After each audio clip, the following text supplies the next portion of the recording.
వరల్డ్‌లో highest అప్పులుండి growth లేని country ఏంటో మీకు తెలుసా? అదే పాకిస్తాన్. పాకిస్తాన్ ఇప్పుడు ఎక్కడ చూసినా గాని హెడ్‌లైన్స్‌లో అయితే ఉంటది. ఆ హెడ్‌లైన్స్ ఏంటంటే అప్పుల పాలైపోయింది, అందరి దగ్గర చేతులు చాచుతుందని అయితే ఉంటాయన్నమాట. లైక్ ఇలాంటి సిట్యుయేషన్ రావడానికి వాళ్ళేదో నిన్న చేసినవో లేకుంటే సంవత్సరం కిందట చేసిన తప్పులో కాదు.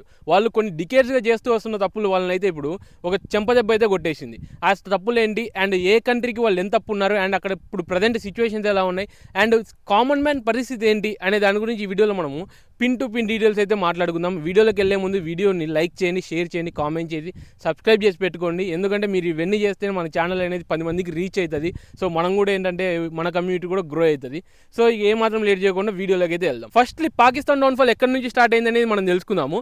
పాకిస్తాన్లో గవర్నమెంట్ ఉన్నా కూడా వాళ్ళు ఎక్కువ ప్రిఫరెన్స్ ఈ ఆర్మీ అండ్ ఐఎస్ఐ వాళ్ళకైతే ఇస్తారు. లైక్ ప్రతి డెసిషన్లో వాళ్ళ హస్తం అయితే ఉంటుంది. లైక్ సెక్యూరిటీ పర్పస్ ఒకటే కాకుండా ఈ foreign policies and development like కంట్రీని ఎలా నడపాలి అనే దాని గురించి వాళ్ళ హస్తం అయితే ఉంటుంది. సో దీనివల్ల ఏమైందంటే పాకిస్తాన్కి వచ్చే బడ్జెట్స్లలో ఎక్కువ శాతం బడ్జెట్ డిఫెన్స్ మీద పెట్టి తక్కువ శాతం బడ్జెట్ ఈ మొత్తం ఇన్ఫ్రాస్ట్రక్చర్, ఎడ్యుకేషన్, మెడికల్గా ఇలాంటి వాటి మీద పెట్టి మొత్తం స్లో డౌన్ అయితే అయ్యింది. లైక్ ఇంకోటి ఏంటంటే దీనివల్ల అన్ఎంప్లాయ్మెంట్ పెరిగింది. లైక్ అక్కడ ఎకనామిక్గా కూడా వాళ్ళు ఇప్పుడు ఇష్యూస్ అయితే ఫేస్ చేస్తున్నారు. అండ్ ఇంకొకటి సెకండ్ రీజన్ వచ్చేసి టెర్రరిజంని వాళ్ళు ఒక పాలసీ లాగా చూస్తారు. మీకు తెలుసు లైక్ వాళ్ళు ఏంటంటే కాశ్మీర్ అండ్ ఆఫ్ఘనిస్తాన్ మిలిటెంట్ గ్రూప్స్ని లైక్ వాళ్ళే పెంచి పోషిస్తున్న టైప్లో మన India and US international reports చాలాసార్లు చెప్పాయి. కానీ వాళ్ళు దాన్ని పూర్తిగా కొట్టిపడేశారు. అసలు ఇది 1% కూడా నిజం కాదని. కానీ 100% ఇది నిజము. అండ్ దానివల్ల వాళ్ళకి చాలా పెద్ద బొక్క అయితే పడింది. వాళ్ళు పెంచి పోషించిన ఈ మిలిటెంట్ గ్రూప్సే అక్కడ పాకిస్తాన్లో అటాక్ చేయడం అయితే స్టార్ట్ చేసింది. స్కూల్స్ మీద, ఇండ్ల మీద, చాలా వాటి మీద అటాక్ చేసేసి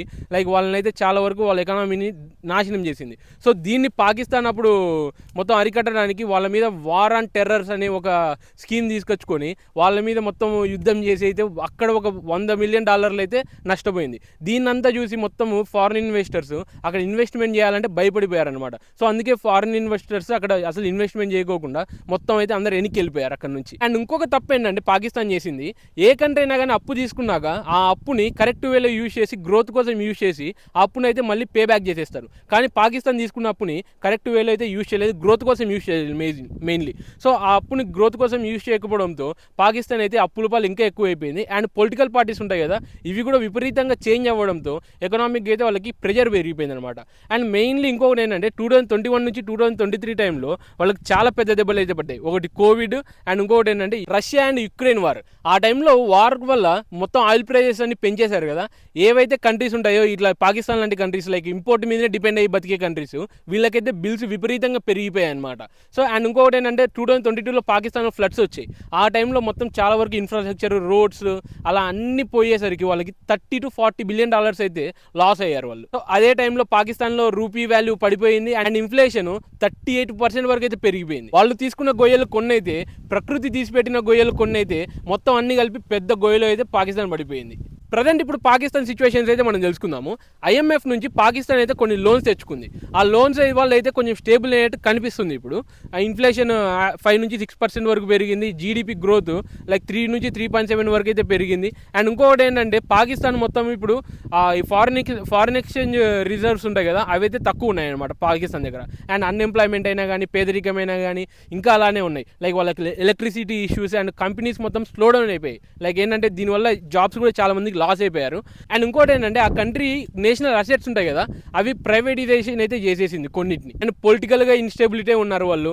అండ్ ఆర్మీ ఇన్ఫ్లుయెన్స్ అయితే ఇప్పటికీ వాళ్ళ మీద పనిచేస్తూనే ఉంది. లైక్ ఏంటంటే వాళ్ళ మీద పెత్తనం చెలాయించడం అయితే ఇప్పటికీ మానలేదు. సో దీనివల్ల ఏంటంటే వాళ్ళ ఎకనామిక్ అయితే ఇంకా స్లో డౌన్ అవుతూనే ఉన్నారు. ఇలాంటి పిచ్చి దాని వల్ల ఇంకా స్లో డౌన్ అవుతూనే ఉన్నారు. సో ఇప్పుడు పాకిస్తాన్ ఏ కంట్రీ దగ్గర నుంచి ఎంతెంత అప్పు తీసుకుందనే దాని గురించి మనం క్లియర్గా తెలుసుకుందాము. అప్పుల విషయం పక్కన పెట్టండి, ఒక్క నిమిషం పక్కన పెట్టండి. ప్రజెంట్ పాకిస్తాన్ ఎంతెంత వడ్డీలు కడుతుంది అనేది మనం చూసుకుందాము. వాళ్ళు చేసిన అప్పులకి ప్రజెంట్ ప్రతి సంవత్సరం పాకిస్తాన్ 15 నుంచి 25 బిలియన్ అయితే అప్పు కడుతుంది. అంటే వడ్డీలు కడుతుంది, వడ్డీలు అయితే 15 నుంచి 25 బిలియన్ కడుతుంది.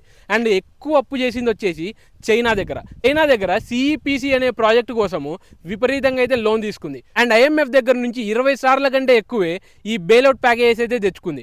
అండ్ ఇంకొకటి ఏంటంటే ఈ మొత్తం Saudi Arabia, UAE and world organisation banks ఇలాంటి వాటి దగ్గర నుంచి కూడా చాలా వరకు అయితే అప్పులు తెచ్చుకొని వాళ్ళు కూడా అయితే ఫైనాన్షియల్గా పాకిస్తాన్కి సపోర్ట్ ఇచ్చారు. కానీ ఇక్కడ ప్రాబ్లం ఏంటంటే పాకిస్తాన్కి సపోర్ట్ ఎంత ఇస్తున్నా కానీ వాళ్ళు ఒక రొటేషన్ సిస్టమ్కి అయితే తయారయ్యారు. లైక్ ఎట్లా అంటే ఒక దగ్గర నుంచి తీసుకొచ్చిన అప్పుని పాత అప్పుని కట్టేసి మళ్ళీ ఈ అప్పుని ఇట్లా ఒక రొటేషన్ సిస్టమ్ అయితే క్రియేట్ చేసుకున్నారు అనమాట. దీనివల్ల ఏమవుతుందంటే వాళ్ళ ఎకనామిక్కి ఇంకా ఎక్కువ ప్రెజర్ పెరిగిపోతుంది. దీనివల్ల ఈ కామన్ పీపుల్స్ మీద కూడా అయితే చాలా వరకు ప్రెజర్ పడుతుంది కూడా. ఇంకా అసలు ఇప్పుడు కామన్ పీపుల్స్ గురించి మనం క్లియర్గా తెలుసుకుందాము. అక్కడ ప్రజెంట్ కామన్ పీపుల్స్ పరిస్థితి ఎలా ఉందంటే వాళ్ళు బియ్యము, ఈ వెజిటేబుల్స్, పాలు ఇలాంటివి కొనాలంటే కూడా విపరీతంగా అయితే కాస్ట్లు పెంచేశారు వాళ్ళకి. అండ్ పెట్రోల్ కాస్ట్ కూడా పాకిస్తాన్లో చాలా ఎక్కువ అయితే ఉంది. సో సింపుల్గా చెప్పాలంటే ఇది ఒక కామన్ మ్యాన్ బేర్ చేయలేని సిచ్యువేషన్లో ఉంది పాకిస్తాన్లో. అండ్ ఈ పాకిస్తాన్ రూపీ పెరిగిపోవడం వల్ల ఈ మొత్తం ఇంపోర్టెడ్ మెడిసిన్స్ కానీ క్లాత్స్ కానీ ఉంటాయి కదా, ఇవి కూడా అయితే విపరీతంగా కాస్ట్లీ పెరిగిపోయాయి అనమాట. అండ్ ఈ కంపెనీస్ మొత్తం స్లో డౌన్ అవ్వడంతో, అంటే ప్రొడక్షన్ మొత్తం స్లో డౌన్ అయిపోవడంతో అక్కడైతే జాబ్స్ చాలా వరకు అయితే తగ్గిపోయి అక్కడ ఉంటున్న యంగ్ పీపుల్స్ మొత్తం ఇప్పుడు ఏం ప్లాన్ చేసుకుంటున్నారంటే వేరే కంట్రీస్కి పోయి జాబ్స్ చేసుకొని బతుకోవాలని అయితే ప్లాన్ చేసుకుంటున్నారు అనమాట. అలాంటి సిచ్యువేషన్స్కి అయితే వచ్చింది. లైక్ ఇంకొకటి ఏంటంటే క్రైసిస్ టైం ఉంది కదా వాళ్ళకి, 2022, 2023 ఆ టైంలో అయితే చాలామంది జనాలు ఫుడ్ కోసం అయితే బయటకు వచ్చి లైక్ క్యూస్లో అయితే నిలబడి ఫుడ్ కోసం అయితే వెయిట్ చేశారనమాట. లైక్ అవి కూడా మనం అప్పట్లో విజువల్స్ చూసాము. అండ్ ఇంకొకటి ఏంటంటే పాకిస్తాన్లో ఇప్పటికి కూడా సిచ్యువేషన్స్ అయితే మొత్తం స్టేబుల్ కాకపోవడం వల్ల ఆ ఫ్యామిలీస్ మీద అయితే ఇంకా ప్రెజర్ పెరుగుతూనే ఉంది, ఎకనామిక్ ప్రెజర్ పెరుగుతూనే ఉంది. పాకిస్తాన్ ఇప్పటికి కూడా దానిని తగ్గించాలి, మేము ఇది చేయాలి అది చేయాలని ప్లాన్ ఎటువంటి పరిస్థితుల్లో చేయట్లేదు. ఏ కంట్రీ మీద ఎప్పుడు అటాక్ చేయాలి, మెయిన్లీ మన ఇండియా మీద ఎట్లా అటాక్ చేయాలి ఏంటి ఇదే ఉంది. కానీ వాళ్ళ కంట్రీలో జనాలని కానీ వాళ్ళ కంట్రీ పరిస్థితులను కానీ అప్పులు కట్టాలని కానీ ఎటువంటి బాధలు లేవు. సో కంట్రీ ఫస్ట్ పక్కన వాళ్ళ మీద అటాక్ చేసే కంటే ముందు వాళ్ళ కంట్రీ పరిస్థితులు చక్కబెట్టుకోవడం బెస్ట్. ఎందుకంటే వాళ్ళ కంట్రీలో అంటే కొంతమందికి అయినా బతకాలని ఆశ ఉంటుంది కదా, మంచిగా తిని 3 పూటలు తిని ప్రశాంతంగా పనుకోవాలని ఆశలు ఉంటాయి కదా, అలాంటి వాళ్ళకు కూడా అక్కడ చోటు లేనట్టు వాళ్ళు బిహేవ్ చేస్తున్నారు. వాళ్ళ కంట్రీ వాసులే చాలామంది పారిపోయారు మొత్తానికి. సో కంట్రీ ఫస్ట్లీ ఏంటంటే ఫోకస్ ఆన్ వాళ్ళ డెవలప్మెంట్ మీద ఫోకస్ చేసుకుని అప్పులు కట్టుకునే దాని మీద ఫోకస్ చేసుకుంటే బెస్ట్. ఇండియా మీద కంటే ఫస్ట్ వాళ్ళ దాని మీద ఫోకస్ చేసుకుంటే బెస్ట్. ఇది నా ఒపీనియన్. మీ ఒపీనియన్స్ ఏంటో కామెంట్స్లో చెప్పండి. అండ్ ఈ వీడియో నచ్చితే లైక్ చేయండి, షేర్ చేయండి, కామెంట్ చేసి సబ్స్క్రైబ్ చేసి పెట్టుకోండి. ఇంకొక వీడియోలో కలుద్దాం. జై హింద్.